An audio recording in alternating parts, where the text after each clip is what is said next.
അസ്സലാമു അലൈക്കും വറഹ്മത്തുള്ളാ. Piece radio സമകാലികം പരിപാടിയിലേക്ക് ഒരിക്കൽ കൂടി സ്വാഗതം ചെയ്യുകയാണ്. നമ്മുടെ കഴിഞ്ഞ 2 എപ്പിസോഡുകളിൽ നമ്മൾ ചർച്ച ചെയ്തിട്ടുള്ളത് സുസ്ഥിര വികസനം എന്നുള്ള ഒരു വിഷയവുമായി ബന്ധപ്പെട്ടതായിരുന്നു. നമ്മുടെ കൂടെ ഉണ്ടായിരുന്നത് പ്രമുഖ ആർക്കിടെക്റ്റ് ജാഫർ അലി സാറാണ്. വീണ്ടും ഒരിക്കൽ കൂടി സമകാലികം പരിപാടിയിലേക്ക് സ്വാഗതം. അസ്സലാമു അലൈക്കും വറഹ്മത്തുള്ളാ. കഴിഞ്ഞ എപ്പിസോഡുകളിൽ നമ്മൾ ചർച്ച ചെയ്തത് ഈ സുസ്ഥിര വികസന പദ്ധതിയുമായി ബന്ധപ്പെട്ട് അതിനെ നമ്മൾ ഡെവലപ്പ് ചെയ്യുന്ന സമയത്ത് ശ്രദ്ധിക്കേണ്ട പല കാര്യങ്ങളെക്കുറിച്ചായിരുന്നു. ഇപ്പോൾ ഒരു സാധാരണക്കാരായിട്ടുള്ള ആളുകൾ അവരുടെ വീടോ അല്ലെങ്കിൽ മറ്റ് നിർമ്മാണ പ്രവർത്തനങ്ങളുമായി ബന്ധപ്പെട്ട് നമ്മൾ മുന്നോട്ട് പോകുമ്പോൾ ഈ സുസ്ഥിര വികസന മാതൃകകൾ എങ്ങനെയൊക്കെ ആയിരിക്കണം നാം ശ്രദ്ധിക്കേണ്ടത്?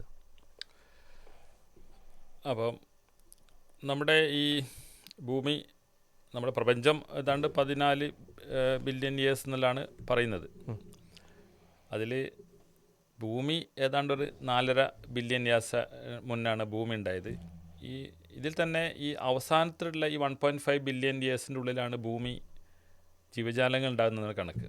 അപ്പോൾ അതുവരെ ഭൂമിയെ തണുപ്പിക്കുകയും അതിലാവശ്യമായിട്ടുള്ള ഈ ഓക്സിജൻ, വെള്ളം, കാര്യങ്ങളൊക്കെ ഉണ്ടാകുന്ന പീരിയോഡിന് ശേഷമാണ് അതിൽ ജീവജാലങ്ങൾ ഉണ്ടാകുന്നത്.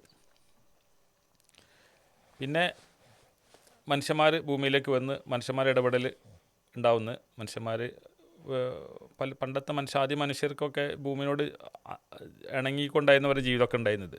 ഭൂമിയിൽ കിട്ടുന്ന കാര്യങ്ങൾ അവർ ഉപയോഗിക്കും, പിന്നെ അതിനനുസരിച്ചിട്ട് അവരുടെ ജീവിതവും അങ്ങനെ തന്നെ ഉണ്ടായിരുന്നത്. അത് നമ്മൾ അതിനൊരു സയൻറ്റിഫിക് ടേം എന്ന് പറഞ്ഞാൽ എക്കോളജിക്കൽ ഫുട് പ്രിൻ്റ് എന്ന് പറയുക. എക്കോളജിക്കൽ ഫുട് പ്രിൻ്റ്, നമുക്കിവിടെ ജീവിക്കാൻ എക്കോളജിയിലേക്ക് എത്രത്തോളം നമ്മൾ പിന്നെ ഫുട് പ്രിൻ്റ് അല്ലെ എത്രത്തോളം അതിന് ഉപയോഗിക്കുന്നുണ്ട് എന്നുള്ള ആ ഒരു രീതിയിലാണ്. അന്നൊക്കെ എക്കോളജിക്കൽ ഫുട് പ്രിൻ്റ് വളരെ കുറവാണ്. ഒന്നാമത് പോപ്പുലേഷൻ കുറവാണ്, ഇഷ്ടംമാതിരി സാധനങ്ങളുണ്ട്. പിന്നെയാണ് കൃഷി വരുന്നത്, വ്യാവസായ വിപ്ലവങ്ങൾ വരുന്നത്, ആൾക്കാർ വികസനങ്ങൾ കൂടുന്നുണ്ട്. നമ്മുടെ 1980s മിഡിലാണ് വ്യാവസായ വിപ്ലവങ്ങൾ വരുന്നത്.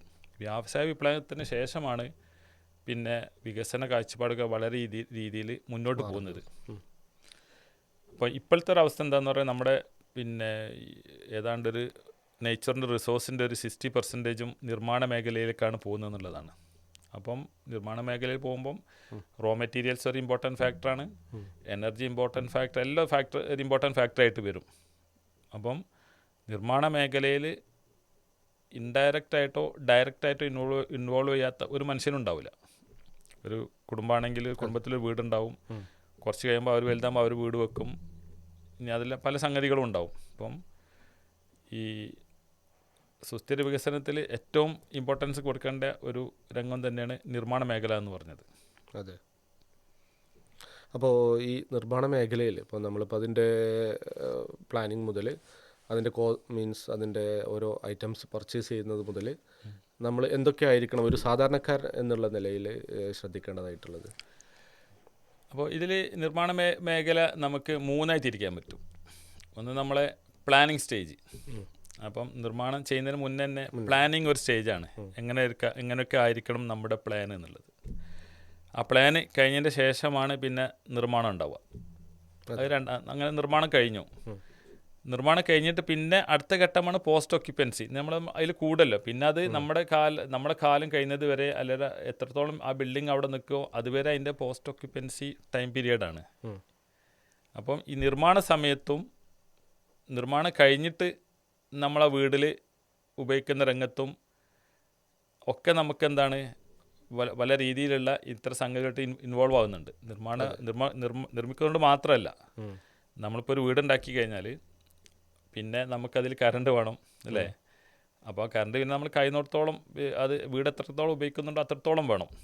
അതുപോലെ ബാക്കിയുള്ള കാര്യങ്ങളൊക്കെ മെയിൻ്റെനൻസ് ആവശ്യം ഉണ്ടാവും അല്ലേ? 4-5 വർഷം കഴിയുമ്പോൾ ഒരു വർഷം പെയിൻറ്റ് ചെയ്യേണ്ടി വരും, അല്ല ഫർണിച്ചർ മാറ്റേണ്ടി വരും, ഫ്ലോർ മാറ്റേണ്ടി വരും. അപ്പോൾ പിന്നെ അതുമേ തന്നെ നമ്മളിങ്ങനെ എനർജി നമ്മളിങ്ങനെ ക്യുമുലേറ്റ് ചെയ്തുകൊണ്ടേ ഇരിക്കുകയാണ്. അപ്പോൾ ഈ ഘട്ടത്തിലൊക്കെ നമുക്ക് ഏറ്റവും എനർജി എഫിഷ്യൻ്റ് ആയിട്ട് രീതിയിലുള്ള കാഴ്ചപ്പാടുകൾ നമുക്ക് വേണം. ഇപ്പം ഉദാഹരണം പ്ലാനിങ് സ്റ്റേജ് എടുക്കുകയാണെങ്കിൽ ഇപ്പം ഒരാൾ പ്ലാൻ ചെയ്യുമ്പം പല ഫാക്ടറുകളും കൊടുക്കും. ഒന്ന് അതിൻ്റെ വലിപ്പം, പിന്നെ ഒന്ന് അതിൻ്റെ എസ്തെറ്റിക്സ്, പിന്നെ ബഡ്ജറ്റ്, എല്ലാം ഓരോ ഫാക്ടറാണ്. പക്ഷേ വളരെ ലീസ്റ്റായിട്ട് കൊണ്ട ഒരു ഇതാണ് അത്. എനർജി എനർജി എഫിഷ്യൻ്റ് ആവാൻ രീതിയിലുള്ള പ്ലാനിങ്ങൾ തന്നെ ഉണ്ടാവും. ഫോർ എക്സാമ്പിൾ നമ്മളിപ്പോൾ നല്ലൊരു വയലിൻ്റെ പക്കത്തോ അല്ലെങ്കിൽ ഒരു പുഴൻ്റെ പക്കത്തോ വീട് വെക്കുമ്പം നമുക്ക് നേച്ചുറലി ആ പുഴൻ്റെ സൈഡിൽ നല്ല കാറ്റുകളൊക്കെ കിട്ടും അല്ലേ. അപ്പം നമുക്ക് എന്താണ് ഒരു എനർജി ഫ്ലോ ഓൾറെഡി അവിടെ ഉണ്ടാവും. അപ്പം നമ്മുടെ എനർജിയെ നമുക്ക് വെറുതെ കിട്ടുന്ന എനർജിയെ മാക്സിമം ഉപയോഗിക്കാൻ പറ്റുന്ന രീതിയിലുള്ള പ്ലാനിങ് സ്റ്റേജിൽ അത് വേണം. അപ്പം നമ്മൾ ബിൽഡിങ്ങിൻ്റെ ഓറിയൻറ്റേഷന്, ബിൽഡിങ്ങിന് വിൻഡോസ് കൊടുക്കുന്ന ആ രീതികൾ, അതൊക്കെ വെന്റിലേഷൻ സിസ്റ്റം ഒക്കെ അപ്പോൾ നേച്ചറിൽ നിന്ന് ഫ്രീ കിട്ടുന്ന എനർജി നമുക്ക് മാക്സിമം വീടിൻ്റെ ഉള്ളിലൂടെ ഉപയോഗിച്ച് പോവുകയാണെങ്കിൽ സൺലൈറ്റ് ഇതൊക്കെ അപ്പോൾ നമുക്ക് ഫാൻ അധികം ഇടേണ്ടി വരില്ല, AC അധികം വേണ്ടി വരില്ല, പിന്നെ ലൈറ്റ് അധികം വരില്ല. അപ്പോൾ എനർജി എഫിഷ്യൻ്റ് ആയിട്ടുള്ള എഫിഷ്യൻസി കിട്ടുന്ന രീതിയിലുള്ള പ്ലാനിങ് വേണം. നമ്മൾ സാധാരണ ആർക്കിടെക്ചറിൽ അതിന് പേര് ബയോ ക്ലൈമാറ്റിക് ഡിസൈൻ ആണ്. ബയോ ക്ലൈമാറ്റിക് ഡിസൈൻ ആവുക എന്നുള്ളതാണ്. മാക്സിമം എങ്ങനെ ചെയ്യാൻ പറ്റുന്നുണ്ട് ആ രീതിയിൽ. അപ്പോൾ മാക്സിമം നേച്ചുറൽ റിസോഴ്സുകൾ നമ്മൾ ഉപയോഗിക്കാം. നേച്ചുറൽ വെന്റിലേഷൻ, നേച്ചുറൽ ലൈറ്റിംഗ്, അപ്പോൾ അതിനാവശ്യമായിട്ടുള്ള. അപ്പോൾ നമ്മൾ ബിൽഡിങ്ങിൻ്റെ പ്ലാൻ്റെ സമയത്ത് ചില കോംപ്രമൈസ് നമ്മൾ അതിൽ ചെയ്യുകയാണെങ്കിലും ബിൽഡിംഗ് ചെയ്ത് കഴിഞ്ഞ് പിന്നെ ആ ഒരു 10-50 വർഷം ബിൽഡിംഗ് റൺ ചെയ്യുമ്പം അത് നമുക്ക് മേക്കപ്പ് ചെയ്യാൻ പറ്റും. അതായത് ആ കോസ്റ്റ് ഓഫ് ഒരു കൺസ്ട്രക്ഷൻ നമുക്ക് പിന്നീട് എന്ത് ചെയ്യാൻ പറ്റും, മേക്കപ്പ് ചെയ്യാൻ വേണ്ടിയിട്ട് പറ്റും. അത്രയ്ക്കും നമ്മൾ കറണ്ട് ഉപയോഗിക്കുന്നതും ഒക്കെ കുറക്കാനും പറ്റും. അപ്പോഴൊക്കെ നമ്മൾ നേച്ചർക്ക് നമുക്ക് അങ്ങോട്ട് ഇൻപുട്ട് കൊടുക്കുകയാണ്. നല്ല സംഗതികൾ കോസ്റ്റിനപ്പുറത്ത് ഈ എൻവയോൺമെന്റൽ ഇമ്പാക്ട് കുറയും കൂടിയാണ്. നമ്മൾ ആവറേജ് ഇപ്പോൾ ഒരു വീട്ടിൽ ഏതാണ്ട് ഒരു 3000 സ്ക്വയർ ഫീറ്റ് 3500 സ്ക്വയർ ഫീറ്റിലെ വീട് ഏതാണ്ട് ഒരു 300 യൂണിറ്റോളം കറണ്ട് ഒരു മാസത്തിൽ ഉപയോഗിക്കുന്നുണ്ട്. 300 യൂണിറ്റോളം കറണ്ട് ഉപയോഗിക്കുന്നുണ്ട്. അതിൽ ഈ 300 യൂണിറ്റ് നമ്മൾ കറണ്ട് ഉപയോഗിക്കുകയാണെങ്കിൽ അതിൻ്റെ 70% ഫോസിൽ ഫ്യൂവലാണ്. അപ്പോൾ പിന്നെ ഏതാണ്ട് ഒരു 200 യൂണിറ്റ് എവിടുന്നാണ് വരുന്നത്? കൽക്കരി കത്തിച്ച കറണ്ടാണ് ഉപയോഗിക്കുന്നത്. അപ്പോൾ 200 യൂണിറ്റ് കൽക്കരി കത്തിക്കുമ്പം അല്ലെങ്കിൽ ഡീസൽ കത്തിക്കുമ്പം അത്രക്കും എന്താണ് പിന്നെ കാർബൺ ഡൈ ഓക്സൈഡ് ഇതിലോട്ട് പോരാണ്. നേരത്തെ പറഞ്ഞ കണക്ക്, ഇതിന് മുന്നേ പറഞ്ഞ കണക്കിൽ 1 കിലോ ഡീസൽ കത്തിക്കുമ്പോൾ 4500 ലിറ്റർ ഡീസൽ പുറത്തേക്ക് പോകുന്നത്. അപ്പം അത്രക്കും ഇതാണ് നമ്മൾ ഈ കറണ്ട് ഉപയോഗിക്കുമ്പോൾ നമ്മൾ ഈ ഗ്ലോബൽ വാർമിംഗ് നമ്മൾ കൊടുക്കുന്ന അതായത് ഇപ്പം നമ്മൾക്ക് ഈ കറണ്ട് ബില്ല് കൊടുക്കാനുള്ള സാമ്പത്തിക ശേഷി ഉണ്ടെങ്കിൽ പോലും നമ്മൾ അതിൻ്റെ പിന്നിൽ അല്ലെ അന്തരീക്ഷത്തിലേക്ക് പുറത്തേക്ക് വിടുന്ന വാതകങ്ങൾ, അതിൻ്റെ പ്രൊഡക്ഷൻ കോസ്റ്റ്, അങ്ങനെയുള്ള അതായത് ഇപ്പോൾ ഇത് റിന്യൂവബിൾ റിസോഴ്സ് അല്ലല്ലോ, മീൻസ് ഫോസിൽ ഫ്യൂവൽ എന്ന് പറയുന്നത്. അപ്പോൾ അതുകൊണ്ട് തന്നെ അത് കൂടി കൺസിഡർ ചെയ്യണം നമ്മൾ ഇത്തരം കാര്യങ്ങളൊക്കെ നമ്മൾ ഉപയോഗിക്കുമ്പോൾ. എന്താ പറയുക, നമുക്കിപ്പോൾ പൈസ ഉണ്ട്, നമുക്ക് AC വേണം. ശരിക്കും നമുക്ക് ഇപ്പോൾ നമ്മൾ കേരളത്തിലെ ക്ലൈമറ്റ് എടുത്തു കൊടുക്കുക, നമുക്ക് AC ആവശ്യമല്ല ശരിക്കും AC. നമ്മൾ നല്ല പ്രോപ്പർ വെന്റിലേഷൻ ഉണ്ടെങ്കിൽ നമുക്ക് AC-ൻ്റെ ആവശ്യമില്ല. അപ്പോൾ നമ്മളത് ഡിസൈൻ്റെ സമയത്ത് തന്നെ നമ്മൾ എന്ത് ചെയ്യുമെന്ന് പറഞ്ഞാൽ വെന്റിലേഷൻ ഉണ്ടാവില്ല, അപ്പോൾ ഉള്ളിൽ വിങ്ങലുണ്ടാവും, അപ്പം AC കൊടുക്കേണ്ടി വരും. ആ രീതിയിലാണ് പോകുന്നത്. അപ്പോൾ ഡിസൈനിൽ നമ്മൾ ക്രോസ് വെന്റിലേഷൻ സിസ്റ്റം അഡോപ്റ്റ് ചെയ്യുകയാണെങ്കിൽ പിന്നെ നല്ല വിൻഡോ പുറത്തോട്ട്, അതുപോലെ കാറ്റ് വരുന്ന ഭാഗത്ത് വിൻഡോസ്, പുറത്തോട്ട് എസ്കേപ്പ് ചെയ്യുന്ന വിൻഡോസ്, പിന്നെ പണ്ടത്തെ ട്രഡീഷണൽ ബിൽഡിങ്ങുകൾ, നടുമുറ്റം, അങ്ങനെ കോർട്ട്യാർഡുകൾ, അങ്ങനെ പല രീതിയിലുള്ള എന്ന് പറഞ്ഞാൽ നമുക്ക് ഈ പാസീവായിട്ട് നമുക്ക് എനർജികൾ ഉപയോഗിക്കാൻ പറ്റും. പല സിസ്റ്റം ഡിസൈനിൽ ഇൻകോപ്പറേറ്റ് ചെയ്യാൻ പറ്റും. പാസീവ് എനർജി എഫിഷ്യൻറ്റ് ഡിസൈൻ എന്ന് പറയാം. അപ്പം അത്രയും കറണ്ട് കൺസപ്ഷൻ കുറക്കാന്നുള്ളതാണ്. അതുപോലെ നമുക്ക് ഈ സോളാർ എനർജി ഒക്കെ യൂട്ടിലൈസ് ചെയ്തുകൊണ്ട് അപ്പോൾ പിന്നെ നമ്മൾ ബിൽഡിംഗ് ഡിസൈൻ ചെയ്യുമ്പോൾ മാക്സിമം എനർജി കുറക്കുന്ന രീതിയിലാക്കുക. പിന്നെ നമുക്ക് ആവശ്യമുള്ള എനർജി എന്ത് ചെയ്യുക, സോളാറിനെ ഡിപ്പെൻഡ് ചെയ്യുക. അപ്പോൾ സോളാർ ഇൻവെസ്റ്റ്മെൻറ്റ് കോസ്റ്റ് കുറച്ച് അധികം ഉണ്ടെങ്കിലും ഇപ്പോൾ നമുക്കൊരു 300 കിലോ വാട്ട് നമുക്കൊരു പിന്നെ ഒരു വീടിന് ആവശ്യമുണ്ടെങ്കിൽ ഒരു 300 യൂണിറ്റ് ഒരു യൂണിറ്റ് മാസത്തിലാവുകയാണെങ്കിൽ നമ്മളത് നല്ലൊരു എഫിഷ്യൻറ്റ് ഡിസൈൻ ആണെങ്കിൽ ഒരു 200 150 കൊണ്ടുവരാൻ പറ്റും. ബാക്കിയുള്ള നമുക്ക് സോളാർ ഉപയോഗിച്ച് കഴിഞ്ഞാൽ എന്താ നെറ്റ് സീറോ. അപ്പോൾ നമ്മൾ നെറ്റ് സീറോ എനർജി കൺസ്ട്രക്ഷൻ എന്ന് പറയും. നെറ്റ് സീറോ നമ്മൾ കിട്ടുന്നതും പിന്നെ ഇതെല്ലാം കൂടെ വന്നിട്ട് അപ്പോൾ പുറത്തുനിന്നെല്ലാം ഡിപ്പെൻഡ് ചെയ്യുന്ന ഒരു എനർജി സീറോ ആക്കും. അപ്പോൾ നെറ്റ് സീറോ എനർജി രീതിയിലുള്ള ഡിസൈനുകൾ ചെയ്യുകയാണെങ്കിൽ വളരെ നല്ലത്. പിന്നെ അതുപോലെ നമ്മുടെ വീടിൻ്റെ വെള്ളം നമുക്ക് വീണ്ടും റിപ്പീറ്റ് ചെയ്ത് വൺസ് അല്ലേ, നമ്മളിപ്പോൾ വാഷിങ്ങിനോ മറ്റോ ഉപയോഗിച്ചത് അതൊരു സെക്കൻഡ് സ്റ്റേജിൽ വേറെ എന്തെങ്കിലും ഒരു പരിപാടികൾ ആക്ടിവിറ്റിക്ക് ഉപയോഗിക്കുന്നത്. അതൊക്കെ നമ്മുടെ ഒരു വീട് അല്ലേ നമ്മൾ ഇപ്പം എന്ന് പറഞ്ഞാൽ അതെ പൊല്യൂഷൻ ഇതിലൊരു മെയിൻ ഇമ്പോർട്ടൻ്റ് സംഗതിയാണ് പൊല്യൂഷൻ. ബിൽഡിംഗ് ഇൻവോൾവ്ഡ് ആയിട്ടുള്ള പൊല്യൂഷന്. അപ്പോൾ നമ്മളിപ്പോൾ രണ്ട് രീതിയിൽ ഡെവലപ്മെൻറ്റ്സ് ഉണ്ട്. ഒന്ന് ഹൊറിസോണ്ടൽ ഡെവലപ്മെൻറ്റ് ഉണ്ട്, വെർട്ടിക്കൽ ഡെവലപ്മെൻറ്റ് ഉണ്ട്. ഇപ്പോൾ നമ്മൾ അർബൻ ഏരിയയിലൊക്കെ പോകുമ്പം ഒരു 10 സെൻറ്റിൽ ഒരു പക്ഷേ 5-6 വീടുകളുണ്ടാവും. നമ്മുടെ നാട്ടിലാണെങ്കിൽ 10 സെൻറ്റിൽ ഒരു വീടായിരിക്കും ഉണ്ടാവുക. അപ്പം ഈ 10 സെൻറ്റിൽ ഒരു വീട് വെക്കുമ്പം നമുക്ക് അതിൽ വരുന്ന വെള്ളവും പിന്നെ വേസ്റ്റും മാലിന്യമൊക്കെ നേച്ചുറലി തന്നെ നമുക്കത് പ്യൂരിഫൈ ചെയ്യാൻ പറ്റും. ഗ്രൗണ്ട് അബ്സോർപ്ഷനും കാര്യങ്ങളൊക്കെ. കിണറിൽ നിന്ന് സോയിൽ നല്ലൊരു അബ്സോർപ്ഷൻ മെറ്റീരിയലാണ്. അപ്പം നമ്മൾ ഉപയോഗിക്കുന്ന സെപ്റ്റിക് ടാങ്കിൽ നിന്നൊക്കെ വരുന്ന വെള്ളങ്ങളൊക്കെ സോയിൽ തന്നെ അബ്സോർബ് ചെയ്ത് ഫിൽറ്റർ ചെയ്ത് കിണറിലേക്ക് എത്തും. പക്ഷേ അതിൻ്റെ ഒരു റേറ്റ് ഓഫ് എക്സ്ചേഞ്ചിനൊരു ഇത്ര ലിമിറ്റേ ഉണ്ടാവുള്ളൂ. പക്ഷേ ഒരു വീടിൻ്റെ മുകളിൽ 10 വീട് വരുമ്പം ഈ വോളിയം കൂടുകയാണല്ലോ. അപ്പം അത്രയ്ക്കുള്ള സോയിൽ കണ്ടാമിനേഷൻ ആവുകയാണ്. അപ്പോൾ നമുക്ക് എന്ത് ചെയ്യണം? വെള്ളം നമുക്ക് റീസൈക്കിൾ ചെയ്യേണ്ടി വരും, റീയൂസ് ചെയ്യേണ്ടി, അങ്ങനത്തെ വിഷയങ്ങളൊക്കെ വരും. അപ്പോൾ ഈ വെർട്ടിക്കൽ ഡെവലപ്മെൻറ്റ് പകരം നമുക്ക് ഹൊറിസോണ്ടൽ ഡെവലപ്മെൻറ്റ് മാതൃക എടുക്കുകയാണെങ്കിലാണ് കുറച്ചും കൂടെ എന്താണ് ഇങ്ങനത്തെ രീതിയിലുള്ള ഈ എക്കോളജിക്കലായിട്ടുള്ള നല്ല രീതിയിലുള്ള ഡെവലപ്മെൻറ്റ്സ് ഉണ്ടാക്കാം. ഈ നമ്മുടെ നാട്ടിൻപുറത്ത് അല്ല അത്തരം പ്രദേശങ്ങളിലൊക്കെ നമുക്ക് ഒരു കൾച്ചർ ഡെവലപ്പ് ചെയ്യാന്നൊന്നുകൂടി ഉണ്ടല്ലോ അല്ലേ? മീൻസ് അതായത് സസ്റ്റൈനബിൾ എനർജി റിസോഴ്സുകൾ ഉപയോഗിക്കുക എന്ന് പറയുമ്പം അതെ. ഇതെന്ന് പറഞ്ഞാൽ ഈ സസ്റ്റൈൻ ഡെവലപ്മെൻറ്റിൻ്റെ പിന്നെ ഭാഗം എന്ന് പറഞ്ഞാൽ ഒരു സസ്റ്റൈനബിൾ ലിവിങ് ആവുക എന്നുള്ളതാണ്. നമ്മളിപ്പോൾ ഇനിയിപ്പോൾ ഒരു വീട് നല്ല രീതിയിൽ ഉണ്ടാക്കി കഴിഞ്ഞാലും ഇപ്പം വീട്ടിലിപ്പം പിന്നെ പല രീതിയിൽ വേസ്റ്റ് ഉണ്ടാവും. ഒന്ന് നമ്മളെ ഫുഡ് വേസ്റ്റുകളുണ്ടാവും, അതുപോലെ നമ്മളെ ബോഡി ഇങ്ങനെ ബാത്റൂമിൽ നിന്ന് വരുന്ന വേസ്റ്റുകളുണ്ടാവും. ഈ വേസ്റ്റുകൾ ഇപ്പം ബയോഗ്യാസ് ആക്കിയിട്ട് ഉപയോഗിക്കാൻ പറ്റും. അപ്പോൾ ബയോഗ്യാസ് സിസ്റ്റം ഉണ്ടാക്കുകയാണെങ്കിൽ അടുക്കളയിൽ വന്ന വേസ്റ്റ്, അതുപോലെ നമ്മളെ കക്കൂസുകൾ ലാട്രിയിൽ നിന്ന് വന്ന വേസ്റ്റുകളും ബയോഗ്യാസ് ആക്കി ആ ഗ്യാസ് നമുക്ക് മീത്തേൻ ഗ്യാസാണ് ആക്ച്വലി. ആ മീത്തേൻ നമുക്ക് കുക്കിങ്ങിന് ഉപയോഗിക്കാം. പിന്നെ അപ്പോൾ പുറത്തുനിന്ന് സാധാരണ ഒരു വീടിൽ നിന്ന് ഒരു നോർമൽ ഒരു വീട് ഒരു 300 ഒരു 5-6 ആൾക്കാരുള്ള ഒരു വീട്ടിൽ ഏതാണ്ട് ഒരു ബയോഗ്യാസ് നമ്മൾ ഉപയോഗിക്കുകയാണെങ്കിൽ ഒരു ദിവസം ഒരു 2 മണിക്കൂർ കത്തിക്കാനുള്ള ബയോഗ്യാസ് ഉണ്ടാവുന്നതാണ്. നമ്മൾ ഉപയോഗിക്കുന്ന ഫുഡിൽ നിന്ന് വേസ്റ്റ് ഇതാക്കിയിട്ട് ഇതെല്ലാം കൂടെ വരുമ്പോൾ ബയോഗ്യാസ് പച്ചക്കറി ഇതിനൊക്കെ ഉപയോഗിക്കാൻ. അപ്പോൾ നമുക്കൊരു ഇതൊരു എക്കോസിസ്റ്റം ഉണ്ടാക്കുക എന്നുള്ളതാണ്. ഒരു സർക്കുലർ എക്കോസിസ്റ്റം. നമ്മളൊരു ഡെഡ് എൻഡിൽ ഒരിക്കലും വന്ന് നിൽക്കരുത്. ഒരു 10 പോയിട്ട് അവിടെ നിൽക്കരുത്. അവൻ തിരിച്ചിങ്ങോട്ട് വരാൻ പറ്റണം. അപ്പോൾ നമ്മൾ ഈ മാലിന്യം ഗ്യാസ് ഉണ്ടാക്കുന്നു. അപ്പോൾ ഗ്യാസിൻ്റെ വേസ്റ്റ് വളമായിട്ട് വരും. ആ വളം രണ്ടാമത് ഫുഡ് ഉണ്ടാക്കുന്നു, ഫുഡ് നമ്മൾ കഴിക്കുന്നു, പിന്നെ അങ്ങോട്ടും പോകുന്നു. അപ്പോൾ ആ ഒരു സർക്കിള് ആ ലിങ്ക് കണക്റ്റ് ആകാൻ പറ്റുന്ന രീതിയിൽ ഡെവലപ്മെൻറ്റ്സ് ഉണ്ടാവണം. അതിലെന്ന് പറഞ്ഞാൽ ജനങ്ങളുടെ കാഴ്ചപ്പാടുകൾ മാറിയാൽ മാത്രമേ നടക്കുകയുള്ളൂ. അപ്പം നമുക്ക് ബയോഗ്യാസ് പ്ലാന്റ് ഒക്കെ ഉണ്ടാവും, പക്ഷെ രാവിലെ അതിൻ്റെ വേസ്റ്റ് പിന്നെ പുറത്ത് കളയാൻ നമ്മൾ മനക്കെട്ടില്ല, പിന്നെ സ്റ്റക്ക് ആവും. അതെ അതെ കൂടി ഇത് നമ്മുടെ ഇതിൻ്റെ ഭാഗമായിട്ട് റൂട്ടീൻ്റെ ഭാഗമായിട്ട് വരണം.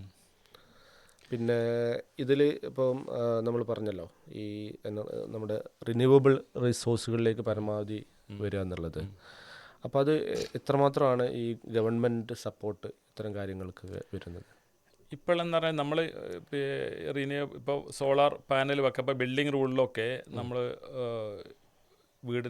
വീടുകൾക്ക് ഇപ്പം നിർബന്ധമാക്കിയിട്ടുണ്ട്. അതുപോലെ വലിയ ഡെവലപ്മെൻറ്റ്സ് ഒക്കെ നടത്തുകയാണെങ്കിൽ ടോട്ടൽ റൂഫ് ഏരിയൻ്റെ 50% ഏരിയയിൽ നമ്മൾ സോളാർ സിസ്റ്റം വെക്കണമെന്നുണ്ട്. നിർബന്ധമാണ്. മീൻസ് ഏത് തരം ബിൽഡിങ്ങിൽ? എല്ലാതരം ബിൽഡിങ്സിലും. അപ്പോൾ നമ്മളത് ഇത് പ്രൊഡ്യൂസ് ചെയ്തിട്ട് ഗവൺമെൻറ്റിന് അങ്ങോട്ട് കൊടുക്കുകയാണ് ചെയ്യുന്നത്. കറണ്ട് അങ്ങോട്ട് കൊടുക്കുക. അപ്പോൾ ഗവൺമെൻറ് നമുക്ക് തരുന്ന ചാർജ് എന്ന് പറഞ്ഞാൽ അതിനൊരു 3 rupees ഒക്കെയാണ് ഒരു യൂണിറ്റിന് തരിക. പക്ഷെ നമ്മൾ ഗവൺമെൻറ്റിൽ നിന്ന് അത് തിരിച്ച് വാങ്ങുമ്പോൾ നമ്മൾ കൊടുക്കുന്നത് 7-8 രൂപ ഒക്കെയാണ്. അപ്പോൾ ഇങ്ങനെ നമ്മൾ രണ്ടും ഒരേ രീതിയിലുള്ളൊരു വാല്യൂ ഇതുണ്ടാകുമ്പോൾ മാത്രമേ ജനങ്ങൾക്ക് ഇതിന്മേലൊരു എന്താ പറയുക ശരിക്കുള്ളൊരു മോട്ടിവേഷൻ ഉണ്ടാവുള്ളൂ. അപ്പോൾ വിഷയം എന്താ പറഞ്ഞാൽ നമ്മൾ അങ്ങോട്ട് കൊടുക്കുമ്പോൾ കുറഞ്ഞ പൈസയും അതേ സാധനം ഇങ്ങോട്ട് വാങ്ങുമ്പോൾ വലിയ പൈസ നേരെ ഇരട്ടിയിലധികമുള്ള പൈസ വരുമ്പോൾ യൂണിറ്റിന് ചാർജ് വരുമ്പോൾ ആൾക്കാരെല്ലാം പിന്നെ ഇത്ര മേഖലയിലൊക്കെ എന്താ പറഞ്ഞാൽ നല്ല രീതിയിൽ അത് എസ്റ്റാബ്ലിഷ് ചെയ്യില്ല. നല്ല സോളാർ പാനൽ വെക്കൂല, അല്ലെങ്കിൽ ഗവൺമെൻറ്റിന് എന്തെങ്കിലും ആ ഒരു പെട്ടെന്ന് നമ്പറോ അപ്രൂവൽ കിട്ടാൻ വേണ്ടി എന്തെങ്കിലും ഒരു ചെറിയൊരു കാര്യങ്ങൾ വെക്കും. അതിൻ്റെ ഒരു തുടക്കത്തിൽ മെയിൻറ്റെയിൻ ചെയ്ത് കണ്ടിന്യൂസ് ആയിട്ട് അത് ചെയ്തു പോകുന്നില്ല എന്നുള്ളതാണ്. പെർമിഷന് വേണ്ടിയിട്ട് ഇത്തരം കാര്യങ്ങളൊക്കെ അതിലിപ്പോൾ ഈ വാട്ടർ ഫിൽട്രേഷൻ യൂണിറ്റും ഉണ്ടാവും, അതുപോലെ ഈ സോളാർ എനർജി ഉപയോഗിക്കുന്ന സിസ്റ്റം ഒക്കെ ഉണ്ടാവും. പക്ഷെ അതൊന്നും ഫങ്ഷനിങ് അല്ല എന്നുള്ളതാണ് ഒരു വലിയൊരു പ്രശ്നമായിട്ട് വരുന്നത്. അപ്പോൾ ആ ഒരു മേഖലയിൽ ഇപ്പോൾ ഗവൺമെൻറ്റിൻ്റെ പോളിസി അല്ലെങ്കിൽ ഇത്തരം പ്രൊജക്റ്റുകളും മറ്റതും വരുന്ന സമയത്തൊക്കെ ഇപ്പോൾ ഈ ലെജിസ്ലേഷൻ നിയമനിർമ്മാണങ്ങളൊക്കെ ഇതുമായി ബന്ധപ്പെട്ട് അല്ലേ കുറച്ചുകൂടെ മുന്നോട്ട് പോകാനുണ്ടെന്ന് തോന്നുന്നു അല്ലേ? അത് കുറേ നടക്കുന്നുണ്ട്. കുറേ ബിൽഡിങ്സ് അതുമായിട്ട് ബന്ധപ്പെട്ട റൂൾസുകൾ ചേഞ്ചസ് ഒക്കെ വരുന്നുണ്ട്.